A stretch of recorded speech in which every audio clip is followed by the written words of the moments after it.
Alright, now it's time for a quiz. In the instructor notes below, I'm going to provide you with a link to this code. This is the XML for a relative layout.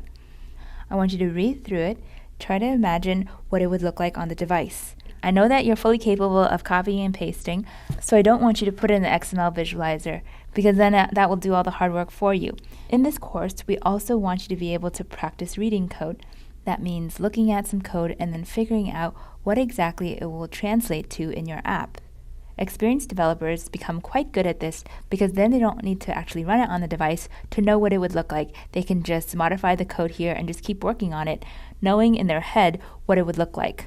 For you, since you're starting off, I want you to carefully read this as best as you can, and then you can draw it out on a scratch piece of paper if that helps you. Then tell me if the device would look something like this or like this. Go ahead and click on the option that you think best represents what would happen on the device for the XML that we gave you.